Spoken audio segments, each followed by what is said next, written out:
1942 मुंबई के ग्वालियर का टैंक मैदान में ऑल इंडिया कांग्रेस कमेटी के लीडर्स इकट्ठे होते हैं। ये एक संघर्ष का ऐलान करने वाले हैं, एक आखिरी संघर्ष सत्ता में बैठी ब्रिटिश इंपीरियलिस्ट सरकार के खिलाफ। साहित्य स्पर्श के सभी श्रोतागणों को नमस्कार। मैं यशराज शर्मा। आज हम जानेंगे कहानी क्विट इंडिया मूवमेंट या भारत छोड़ो आंदोलन की। 1940 में ब्रिटिश गवर्नमेंट भारतीय गवर्नमेंट को अगस्त ऑफर के बारे में बताती है, लेकिन भारतीय आज़ादी चाहते थे, इसीलिए उन्होंने इस ऑफ़र को रिजेक्ट कर दिया। 1942 में भी वह एक क्रिप्स नाम का ऑफ़र लेकर आए, जिसे भारतीयों ने एक और बार नकार दिया क्योंकि उनकी साफ इच्छा आज़ादी की थी।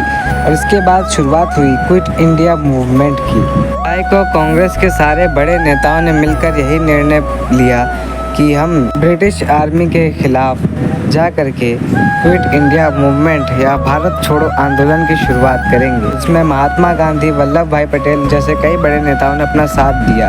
ये लोग 14 जुलाई के बाद अपने काम में लग गए, लेकिन कहीं ना कहीं इसकी खबर ब्रिटिश आर्मी को लग गई थी, जिसके चलते उन्होंने 7 अगस्त को महात्मा गांधी की एक अविस्मरणीय स्पीच के बाद उन्हें गिरफ्तार कर लिया और उन्हें पूना के एक पैलेस में रख दिया गया।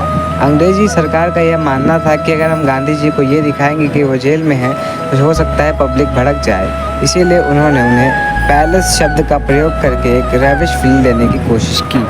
लोगों में गुस्सा आ जाए, इसलिए हम ये दिखाएंगे कि हम तो उन्हें पैलेस में कैद करके रख रहे हैं। We may be quite certain that we shall have some uphill propaganda battles. इस घटना के होने के बाद कांग्रेस के दफ्तर सील कर दिए गए। मीडिया में गांधी जी की स्पीच का एक भी शब्द जारी नहीं होने दिया गया, जिसके चलते उस समय की एक युवा क्रांतिकारी उषा मेहता ने एक रेडियो स्टेशन की स्थापना की, जिसे कांग्रेस रेडियो के नाम से जाना जाता है। अगर आपने वो हमारी उषा मेहता वाली वीडियो देखी होगी तो आपको गहराई से इस बारे में पता होगा। अगर आपने नहीं देखी है तो उसका लिंक हमने डिस्क्रिप्शन में डाल दिया है।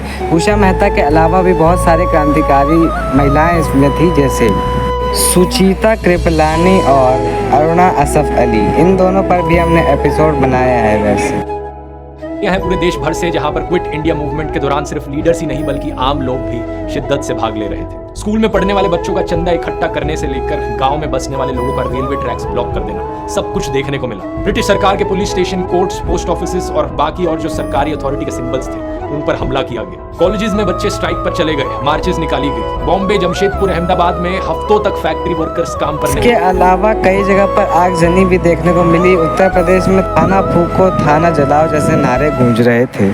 यहाँ पर यह भी जानना आवश्यक है कि गांधी जी का इस वायलेंस या आगजनी के बारे में क्या कहना है। तो द वायर के अनुसार गांधी जी का इस मामले में कहना था कि मैं इंतज़ार करता रहा कि भारत के लोगों में अहिंसा की भावना जाग सकेगी, लेकिन मुझे लगता है कि बहुत देर हो चुकी है।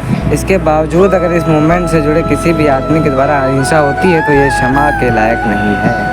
एक तरफ डॉक्टर श्यामा प्रसाद मुखर्जी जैसे लोग भी थे जो अंग्रेजी सरकार को भारतीयों के गतिविधियों के बारे में सूचित किया करते थे।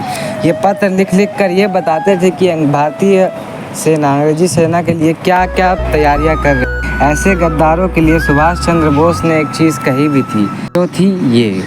मैं सावरकर, जिन्ना और बाकी सारे उन लोगों से रिक्वेस्ट करता हूं जो लोग ब्रिटिश के सामने कॉम्प्रोमाइज कर रहे हैं, कि कल एक दिन आएगा जब कोई ब्रिटिश एम्पायर नहीं बचेगा।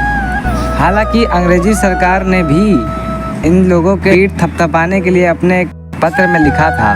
ने अपने आप को बड़े ध्यानपूर्वक तरीके से खुद को कानून के दायरे में रखा है और अगस्त 1942 में जो डिस्टर्बेंसेस हुई उसमें पार्टिसिपेट नहीं किया। आखिर में जून 1945 का वह दिन भी आ गया जब ब्रिटिश लेबर पार्टी ने ये अपने मैनिफेस्टो में कहा कि अगर हमारी पार्टी पावर में आई तो हम भारत को पूर्ण रूप से स्वतंत्र कर देंगे। अगले महीने जुलाई में ब्रिटिश लेबर पार्टी पावर में आती है और उनके नए प्रधानमंत्री बनते हैं क्लेवेंट एडली, और वो ये साफ साफ अपने कहते हैं अपने मुंह से कि हम भारत को पूर्ण रूप से स्वतंत्र कर देंगे।